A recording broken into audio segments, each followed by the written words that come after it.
শুভ সন্ধ্যা বন্ধুরা, সবাই কেমন আছেন? আজকে সন্ধ্যাটা সুন্দর একটা নাস্তা তৈরি করব, ধনিয়া পাতার চাট চাটনি, যেটাকে একদম ঝাল করে করব। এটা ধনিয়া পাতা অবশ্যই লাগবে, সঙ্গে লাগবে হচ্ছে এরকম ফ্রেশ কাঁচামরিচ, আরও লাগবে হচ্ছে উপকরণ দেখাচ্ছি কিন্তু, আর এরকম চালের আটা। এটা কিন্তু ভাত খাওয়া কিন্তু এটা না, এটা হচ্ছে যেটা আতপ চাউল বলি সেটা, সেই চালের আটাটা দিয়ে এটা করব। আর অবশ্যই টমেটো পেস্ট করে দেব, একটু ঝাল করে করব। এটা খেতে কিন্তু অনেক মজা। তো চলুন ধনিয়া পাতাটা কুচি কুচি করে কাটি। এখন আমাদের এগুলো সব কিছু কাটাকাটির পালা, তারপরে ফুল রেসিপিতে যাব। একটু কুচি কুচি করে কেটে নিব এগুলা, তাহলে খেতে এবং দেখতেও ভালো লাগবে।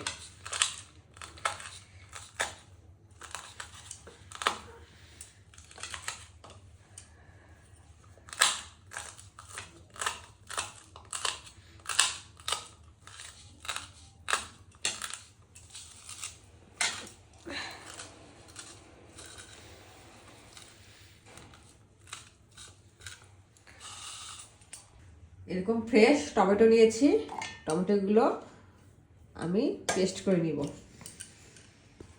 আমার টমেটো পেস্ট করা হয়ে গেছে।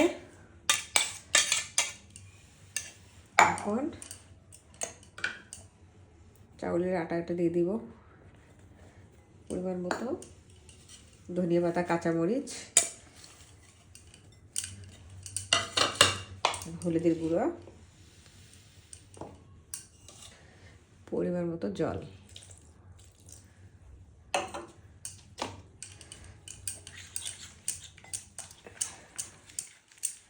এটা খেতে অনেক মজা লাগে, চার সঙ্গে আর বেশি ভালো লাগে খেতে। এখন শীত পড়ার থেকে তো অনেক কিছু মানুষ এরকম পিঠা টিঠা খায়, খেতে ভালো লাগে। আসলে মিষ্টি পিঠার চেয়ে ঝাল ঝাল পিঠা খেতেই বেশি মজা। একটু ধনিয়া পাতাটা বেশি দিয়েছি, কারণ ধনিয়া পাতাটার একটা সুন্দর একটা ঘ্রাণ আছে, ওটা ভালো লাগে। এখন পরিমাণ মতো লবণ দিয়ে দিব,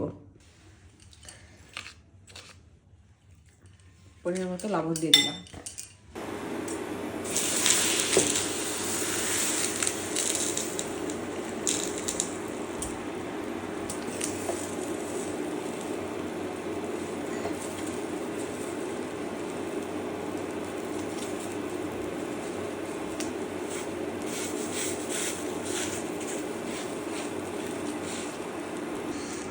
আপাতত আমার ছেলেকে দুটোই দিয়ে আসি, ছেলে পড়তে বসেছে, অনেকক্ষণ থেকে নাস্তা যাচ্ছে। তো যাই হোক, এটা খেতে কিন্তু অনেক দুর্দান্ত, অনেক ঝাল ঝাল লাগে খেতে, অনেক মজা লাগে। পিঠাটা অনেক মজার হয়েছিল। আর এরকম আসলে ঠান্ডার সময় একটু চাটা খেতে ভালো লাগে। আর আমার বরাবরই মিষ্টি পিঠার চেয়ে একটু ঝাল পিঠাটাই ভালো লাগে খেতে। গ্রামের বাড়িতে ছিলাম 3 দিন, গ্রামে প্রচুর ঠান্ডা। তো এসে দেখতেছি না, এখানেও অনেক ঠান্ডা।